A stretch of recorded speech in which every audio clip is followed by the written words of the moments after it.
I feel like it's the easiest way to get the first win under your belt. Like if you want to go start your own business afterwards, do it. Great. Have at it. Have 400 companies like Chris, which I want to dive into more later. But I feel like it's get that guaranteed win under your belt with the system, with the franchise, and then go out and kind of do your own thing.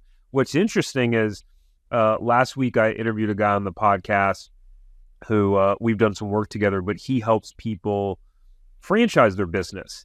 And we were talking about how some of these franchisors are getting bought and acquired for 100 million plus after they build it out and have a couple hundred franchisees. So what's an interesting part of the conversation, I think, is not just the buying a franchise, being a franchise owner, but hey, if you're a great entrepreneur, go franchise your business in scale. Yes. Right?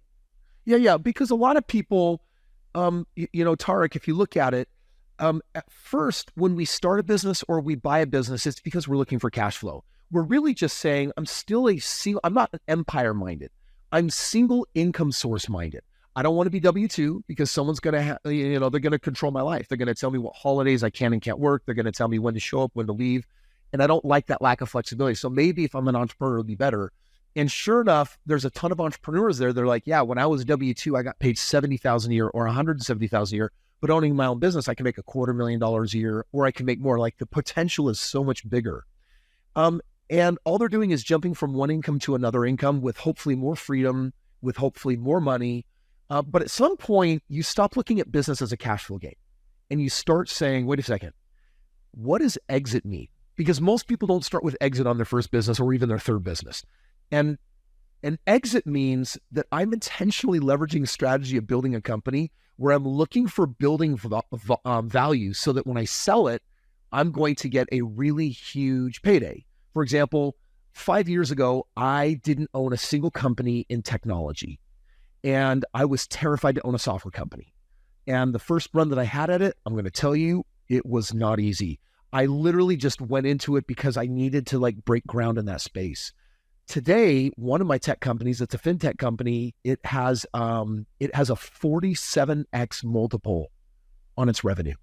And that company is growing like crazy. Like that company has the chance to be more valuable than all of my companies combined. And by the way, that happened by way of iteration, but it also happened. Iteration means that the more you do this, the smarter you get at picking all the variables. Well, I did this company for a number of reasons, but one of them, in addition to creating value in the world that didn't exist, was exit potential. And exit is when you start saying, hey, how do I build exit? Well, in most cases, exit is a function of revenue and EBITDA. Well, how do you get more revenue? You franchise and have 100 people simultaneously selling your business. And even though you're getting a royalty piece, that's like a subscription model. That's actually one of the ways that you pick up a high valuation. For example, if I'm a kid or an adult and I decide to mow lawns and I sell 100 neighbors on, I'm going to be your lawnmower. And then it's all of a sudden I'm like, wow, I'm bringing in $80,000 a year mowing lawns. If you want to sell that company, it's not worth $800,000. It's not worth $8 million. It's probably going to be worth 1 to 2 multiples of its revenue at best, which means you're going to sell that $80,000 company, the $80,000 of gross it produces in a year, you're probably going to get 50 to 100 grand for that company, right? So that's not exciting. There's no innovation. There's no technology. There's no moat, meaning nothing around it that makes it really special. When you take your company and you successfully franchise it and you have multiple people growing it at once, that begins building a moat because very few people do that. And then if those people are having success and royalties are coming back to you, that subscription money is usually how you get awarded the highest multiples. So depending on how much revenue is there and how good your EBITDA is, you might look at that and say, oh, you want to sell the corporate, the corporate brand that has all these franchises out there?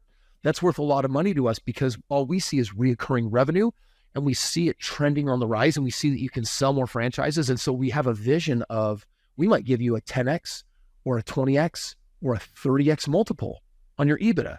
You're like, well, my EBITDA is 5 million a year. You add you multiply that by 20. Now that's $100 million company. How did that happen?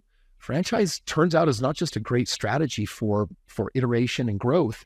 It's a great strategy for exit too. If you enjoyed this short clip from the podcast, you can check out another short clip right here. Or if you want to watch the full episode of this podcast, you can watch that here. And remember, knowledge is not power. It's applied knowledge that's power. Take care. Have a great rest of your day.